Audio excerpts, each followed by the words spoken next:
Karol Lukaszewski. So I see we're talking about like user acquisition and have fun. People are ready to know what to do to invest like more people playing their games to make it super crazy viral and of course take a lot of money. It's not a secret. Cool. Thank you very much. So hi everyone, welcome. Today we'll be talking about testing in UA or testing mentality or testing mindset. I will try to answer questions such as why to test, what to test, and also how to test. And given my background, I will be speaking from a user acquisition perspective, and I will be using it as an example. But most of those principles that we're going to talk about are applicable also to other crafts as well. So first, a few words about myself. Hi, my name is Karol. I'm originally Polish, and I moved to Helsinki, Finland in 2020. Then in 2021, I joined Rovio and have been working with user acquisition here or performance marketing. Initially, I started with a match 3 game called Small Town Murders, and then I moved to a team called Angry Birds Dream Blast, which is a casual physics-based puzzle game. And during my time here in this team, my primary responsibility has been running Google Ads. And in that time, I was involved in planning, running, and then analyzing dozens of tests. And this is a part of my job that I enjoy a lot, maybe one of my favorite parts. And that's why I really want to talk to you about testing today. But what I would like to begin with is saying what I really truly believe is that we can't really improve unless we test or if we don't test. And what I mean here is that the sole reason for testing in the first place is to find new ways to improve, new ways to grow. But because of the nature of testing, what that statement implies is that we can't improve if we don't fail. And I know that it sounds a bit like, big life advice, but what I'm trying to say here is that the very requirement for this whole topic of testing is that when we are testing something new, we really need to be prepared and ready for that test to fail. Otherwise, it wouldn't be much of a test if we knew that it's going to work. So we need to be really comfortable with the idea of the test being a failure to even begin thinking about testing or begin thinking about improving. So now that we're aligned on why we should test, let's get to the juicy part and discuss how we do it. So first, a little step-by-step overview before we jump to the details. So how would we go about running a test? So first, you would need to decide what the test is about, of course. And that's a part that I will talk more about later. Then I recommend you plan the test. So first, you would prepare a hypothesis of what will happen to the test. Then you should define what the success or successful test in this particular case looks like. Then you would go and plan how you are going to run the test itself, how it's going to structure. And again, that's something I will talk in more details later on. And then I recommend you that you define next steps for each scenario. So what are you going to do if the test succeeds? And also what are you going to do if the test fails? Maybe, for example, you're going to rerun the test with different settings. That's something I encourage you to have answers before you start the test. The next step, of course, is to run the test itself. And then in the end, once you get the results and your analysis, I really encourage you to always note a learning, at least a single learning from a test. Personally, to me, it doesn't really matter if the whole test is a failure or if it doesn't confirm the original hypothesis. But it is always a value added to me if I can get any learning from it. So in other words, to me, the whole value of testing lies in just learnings, and any potential success is, let's say, a cherry on the top of that. Cool. Now we can get more to the details of how to test. So first, I think we need to mention the topic of statistical significance. And we're not going to talk here about maths and statistics, but we just need to get the whole general concept. So in principle, statistical significance tells us whether the result of a test was a result of chance or some other factor. And again, I don't encourage you to really calculate statistical significance for every single test that you run, but just keep in mind what it means. Because essentially what it tells us is that the more data we have from the test, the more confident we can be in the results that we got. And like, to put it in perspective, we can't really make a conclusion on how our users behave based on a sample of 10 or 20 installs, right? I hope that's something we can agree on. And how do you apply the previous principle is practice is by defining events thresholds. So first you would need to choose a metric which is most relevant to the test that you are running. And that metric will define the threshold or minimum number of events that you need to get in order to have reliable results. And as a rule of thumb, you want to choose a metric that is one step higher in the funnel than the conversion that you are expecting. So for example, if your test aims to improve click-through rate, you need to set a minimum thresholds of impressions, because that's what the user does before clicking, right? They generate a view or generate an impression. And that one is a very important step because it will really affect how the whole test is structured. Now, another factor that you need to consider here is time. So how long you are going to run the test for. Generally speaking, longer periods means more data and also less fluctuations. But at the same time, it is slower and in most cases more expensive. And let me use here an example of a UA campaign to show you how I would generally choose the length of my test, right? So it is again going to heavily depend on the setup and what you are currently testing. But let's say that here in this example, I'm testing something on a day 7 purchase campaign, and day 7 return on investment is my key measure of success. That's what I want to improve. So if it's a new campaign, I would first launch it and give it the first conversion window for the campaign and the algorithms to, let's say, figure themselves out and get the initial learnings. Then I would keep it for the first proper cycle when I would be getting the initial results. Then ideally, I would let it run for the second cycle to, again, avoid and average out any natural fluctuations in the market. And then after that, I can pause my test. But still, I need to wait an extra 7 days or an extra conversion window for the data to mature. So in total, I would have 4 weeks between launching the campaign and analyzing the results.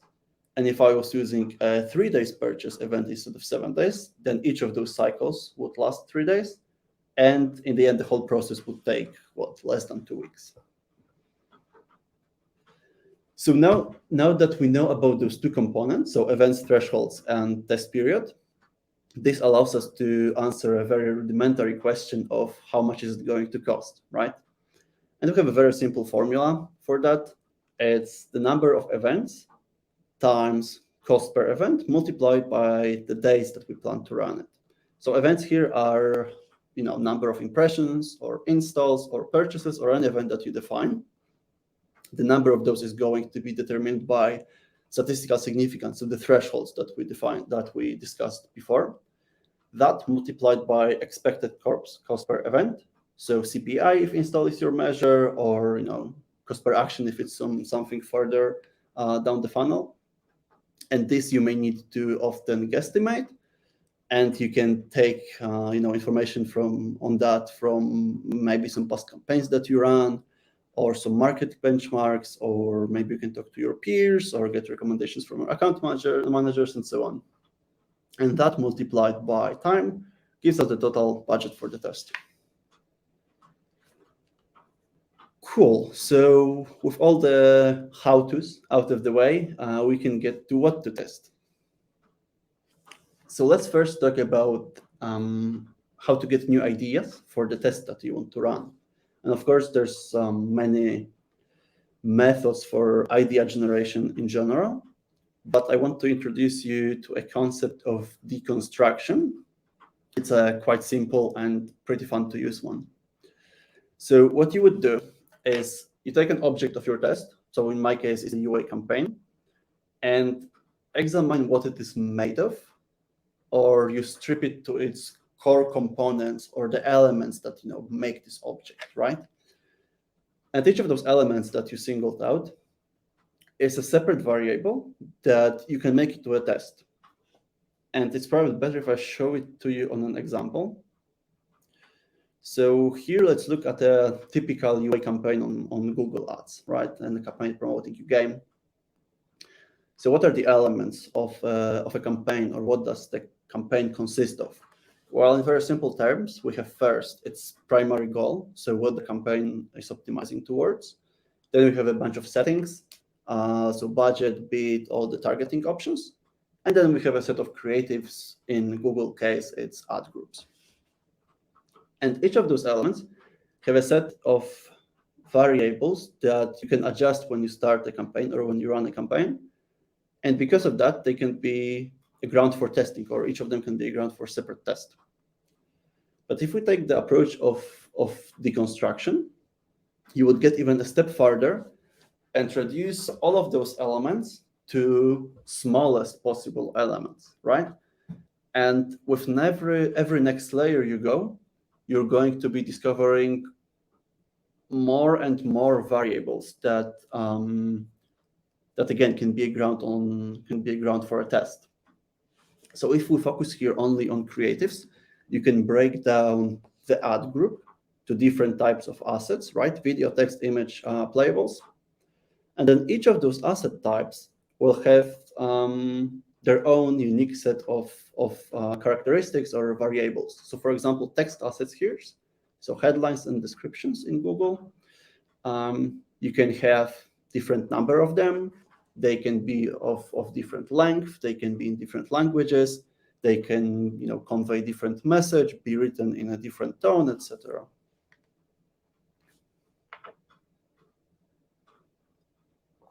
And every single of those variables that I just mentioned, they can produce or give birth to multiple hypotheses and therefore test ideas.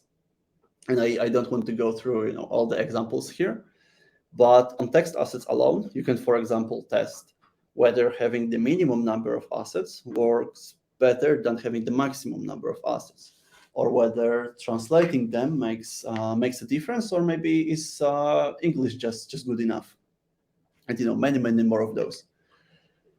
And notice here that text assets are only one type of creative assets that you can have in Google Campaign, and then creatives are only one component that goes into Google Campaign, and then Campaign itself is just a component of the whole Google Ads account. So all these elements, or all these layers, they are going to have unique and robust set of variables that you could test each of them. So what I'm trying to say here is that with this approach, the deconstruction approach, you would quite quickly end up with a long list of things that you could test. But maybe not all of them are really going to be worth testing. And that's exactly what I want to talk about next.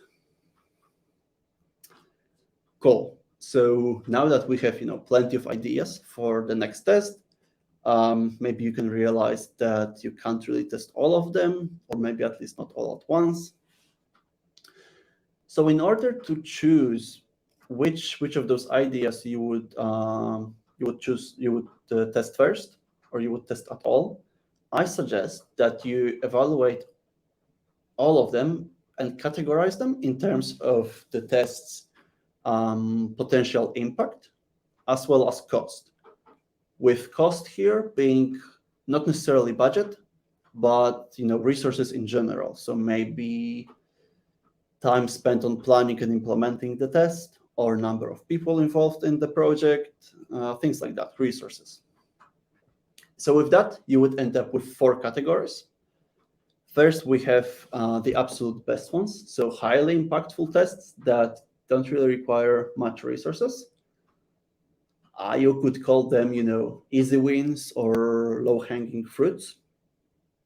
And those are the things that you definitely should test as soon as possible. So in practice, I would see those as either a very rudimentary things that you should have already tested as basics, or some rare but brilliant ideas that, if successful, can give you a really significant competitive advantage in the market. Then we have the ones that are maybe not so spectacular ideas, but at the same time don't really require much resources. I suggest you don't dismiss them, even if they seem low impact. I suggest you write them down, add them to your backlog, and just test them whenever you have some free capacity. Next up, we have highly impactful tests that are more robust in size, and therefore, because of that, also require more resources. And with those should be, let's say, planned well in advance and have a more, let's say, structured approach, more maybe refined methodology. They potentially may involve some internal budget negotiations sometimes. So realistically, you wouldn't run more than 1, 2, or a few of those a year. And then finally, we have tests that are high in cost and low in impact. My recommendation here is that just don't. I can't really find a solid reason to run this. Cool. Now I would like to finish with a very quick round of short practical tips. So first one here is keep a backlog of all the ideas and plans for tests, so that whenever you have some extra capacity or ability, you have something to just quickly take out of your backlog and test right away. Kind of related to that, I really think that to embody the whole testing mindset, testing mentality, you should try to always have a test running, and when one ends, start another one pretty much right away, because they don't really need to be all big, because it's more about the habit of continuous testing, right? But there's a small catch here, which is fluctuations that can influence your results. I recommend you take note of any seasonal changes. So whether it's about higher market competition, or maybe something in your live ops, or some platform changes, right? Just remember to consider those external factors when you are analyzing your results. Next, retest your past results. It's a fast-changing industry, and what worked a year ago or 2 years ago may not really be as applicable anymore. So you may want to from time to time revisit the tests that you ran in the past and maybe rerun them. And as an ending note, as much as I personally love testing crazy ideas, I can't really encourage you to test every single one of them.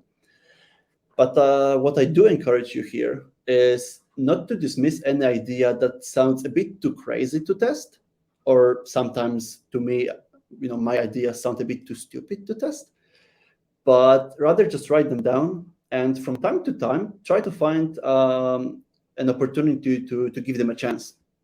Because honestly, you can really get surprised with a result from time to time. Yeah, and well, most importantly, just have fun testing, have fun coming up with ideas. I wish you all the successful tests. Yeah, and if you have any questions, feel free to ask them now or reach out later on. Thank you.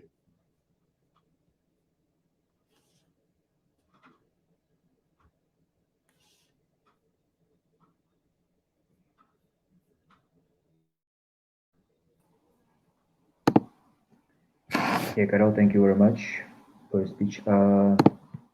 So let's double check. Do we have any questions from our audience? No, unfortunately, at the moment, no questions. Just people say thanks, thank you a lot, Carol. Yeah, people like very satisfied, but seems like very tired already in the end of our day to ask some Of questions. course. But one question for me, for example, we already got Yes. this question, but it's very interesting to hear the answer from different person.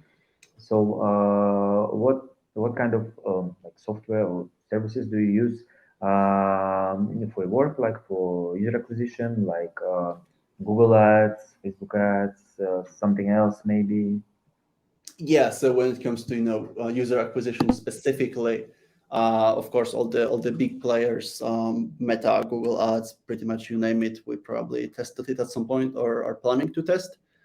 There's nothing really from those, let's say, networks or channels, nothing surprising that I could share.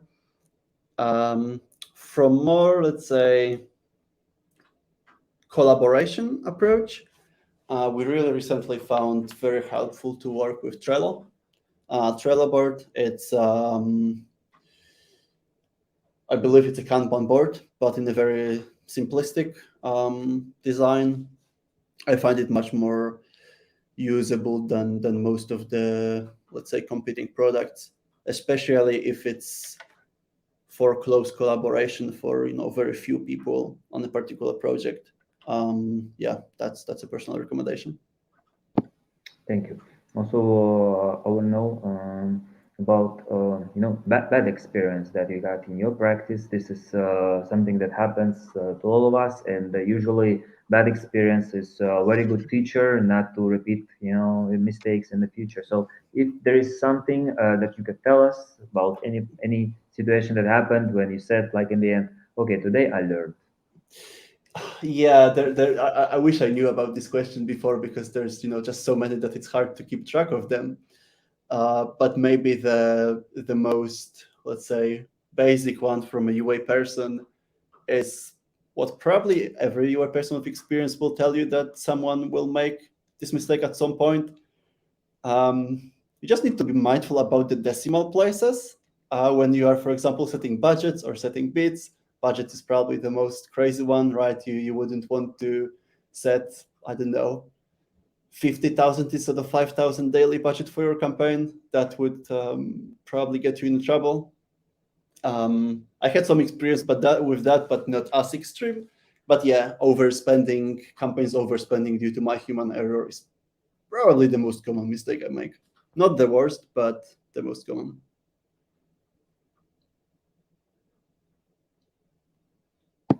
Yep, and I think we got also one question from our viewers. So yeah, Mhm. one of our viewers asking, what to do if couple of teams running same execution run and have different approach about filling that run? Sorry, I didn't quite get Yeah, that. again. So, what to do if couple of teams are running same execution run and have different approach about filling that run? So I'm not seems sure like what I'm not sure what an execution run is. mm, If we could get yeah. If we so say neither me, I'll ask our viewer maybe to rewrite the question. But as far as I understand, so we got like one goal, two different teams with two different approaches, and about filling the run. Yeah, seems like we play some quiz. Yeah, let's wait for the the writing of the question, because like we really want to answer the particular question, not of talking about something else, correct? Yes, exactly. And in a worst case, if we run out of time, really feel free to reach out on LinkedIn or email.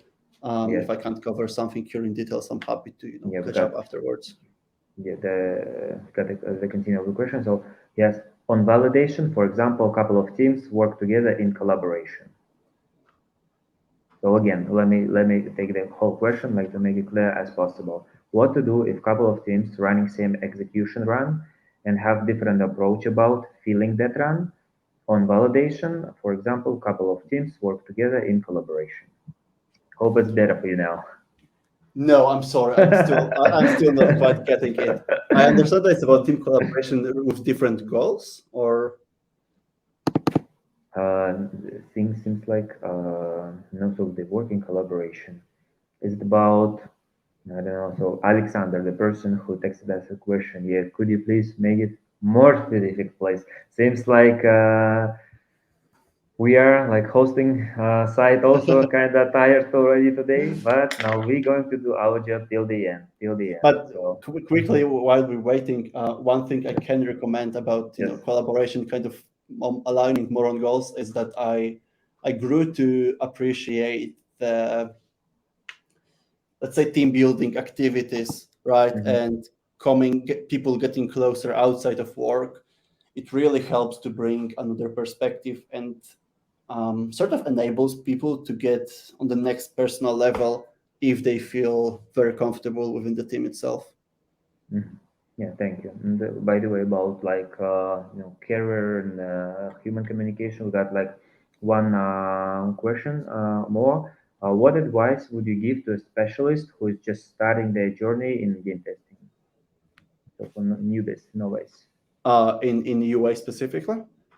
Uh, yes, say yeah. Let's say Okay, so. let's say in UA specifically.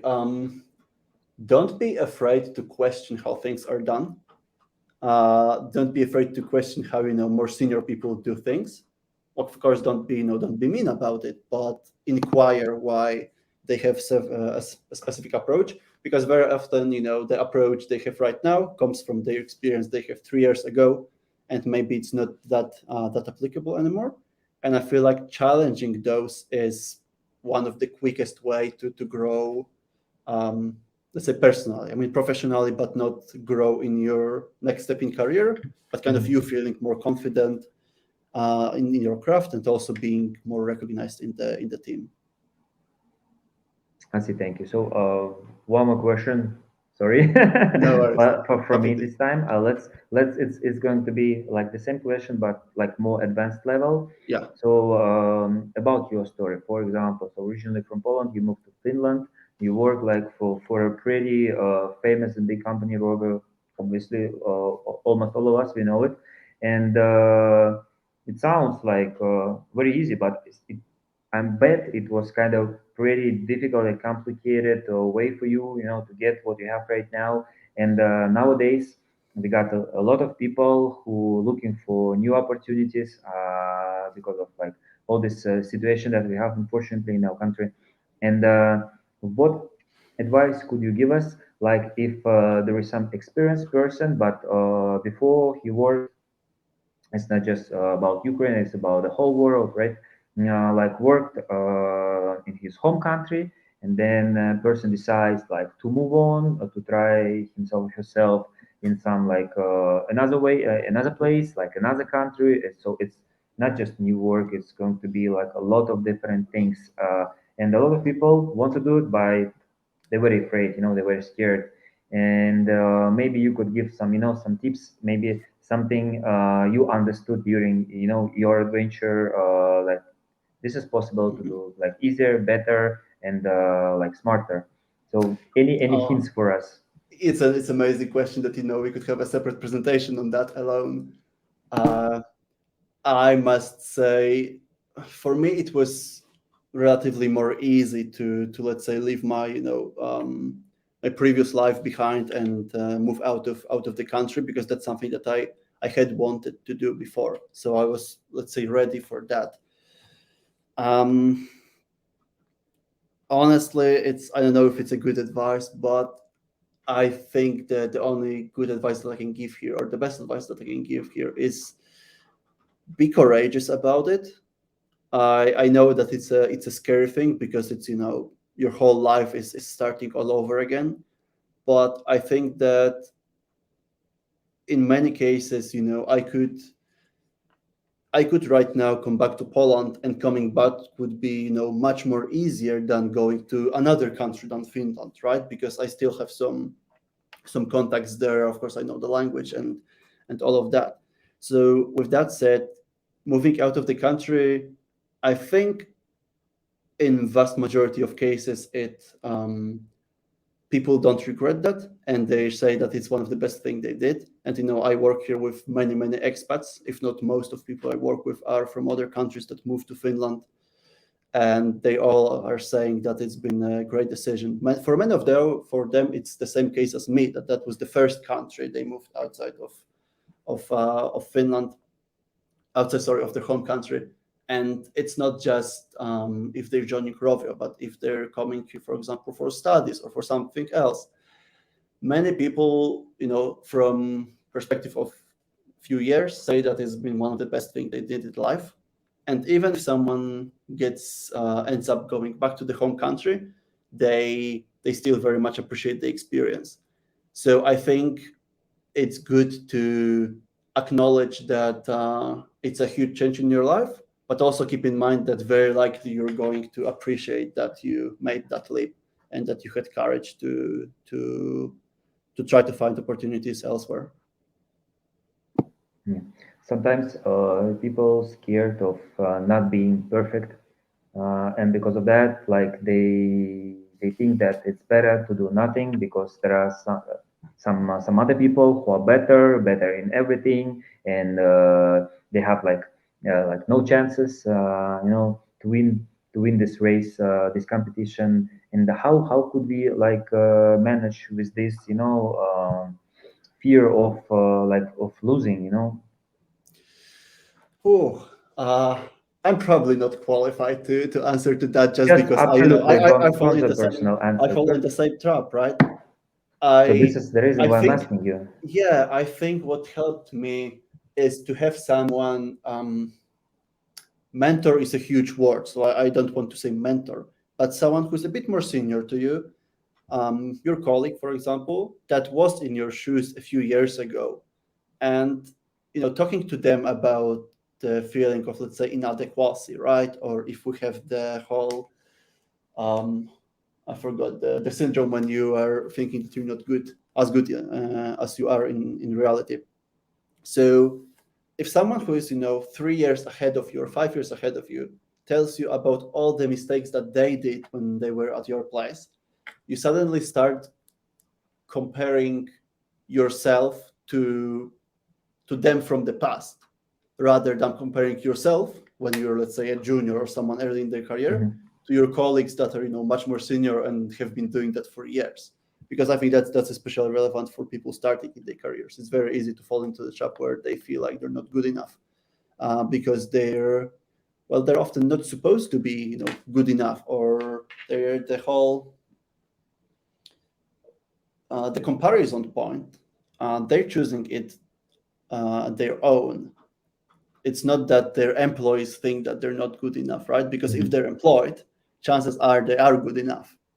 And if they don't get negative feedback from the peers, they can be pretty much sure that they're doing well. And that's actually another point here that I would like to talk about is for that feeling of inadequacy. I really encourage you to just straight on ask for feedback. Ask your peers, your colleagues, hey, can you tell me, like, I'm trying to find my strengths. Can you tell me what things I did well? Can you tell me which things I could improve on? And that, again, if you have good team dynamics, your colleagues will be very open about it. Yeah, thank you. That's an elegant question, answer, Vadim. So unfortunately, we still didn't get the explanation of the question, but so we have everyone has your contacts, and I bet if this person writes you, you will definitely answer him Yeah. and provide him all the questions. So, Carol, thank you very much again for your time. It was very interesting to hear you, talk to you. Thank you very much for hosting me. Yeah, bye bye. Bye bye.